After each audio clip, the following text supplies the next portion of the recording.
this time around at 20, Mace, I would feel comfortable moving up to 13 if the Cowboys pass on Ashton Jeanty. I would feel comfortable moving up with 16. Our buddy Chad Ryder's mock draft that we talked about in the Colston Loveland show. It's like that would move up to 16. Well, I would do that. The compensation I don't necessarily like, so whatever. But like, okay, if Jeanty falls past 12, we have to have that conversation. It's a great running back class. It's a great defensive tackle class. We're doing a combine snub show tomorrow. But how many defensive tackles are at the scouting combine compared to last year? I think it's twice as many. So we'll talk about all that tomorrow. It's so good. It's so thick. But Jeanty is so special in a way that, okay, a tight end, as great as Loveland could be, or any of them, that might take 2 years, 3 years. And by that time, you've had some time with Bo Nix. Ashton Jeanty comes in. He has 1,500 all-purpose yards as a rookie. He's special, but at the same time, how much more special is he than Travion Henderson or Marion Hampton? Hampton, you're not getting, unless you take him at 20, and I would not take him at 20. Hampton is my number 2 back. Henderson would be the guy. If there's a Kamara in this draft, his name is Travion Henderson. So there's your discussion, right? It's a discussion of, okay, you've got these items to cross off your checklist.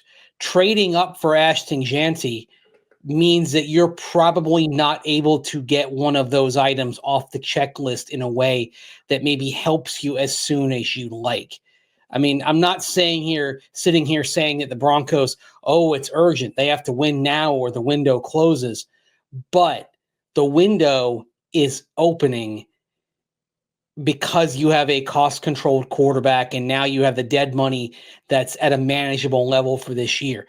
So realistically, that cost-controlled window with Bo Nix before, if he continues to develop, you end up re-signing him and having him chew up a greater portion of your cap.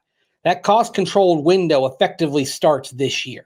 Yes. And thus, the onus is on you to maximize the rest of the roster while he develops. What you hope is that when Bo Nix gets to second contract time, that he supports and lifts up others. Right now, you're still in the mode of, okay, let's find guys to uplift Bo Nix while he develops. And that's why you're looking for that sort of instant impact. Jeanty is an instant impact, no doubt, at running back. He could, and this is part of why this is such a fascinating discussion, is because he could walk into your building and be the best running back in the NFL right out of the blocks. Kind of like Brock Bowers, you could argue, the best tight end in the NFL the moment he walked in that building. That's how good Jeanty is. But if you bring him in, that means maybe you don't have a second. If you trade up for him. Now, if you stand pat 20, great. Everything comes up Millhouse at that point. Yes. But if you can't stand pat, if you have to move up, what are you sacrificing to do it? And I know we talk about, maybe you give up a second round pick, but remember, Sean Payton in New Orleans gave up a future first round pick to get Marcus Davenport back in the draft. I believe it was 2018 when he did that. And the history, and he sacrificed the future first round pick for that. And the history of deals like that, when it's not for a quarterback, it's not all that great. And the Davenport swing, I mean, he turned into an all right player, but certainly not worthy of moving up in the way the Saints did.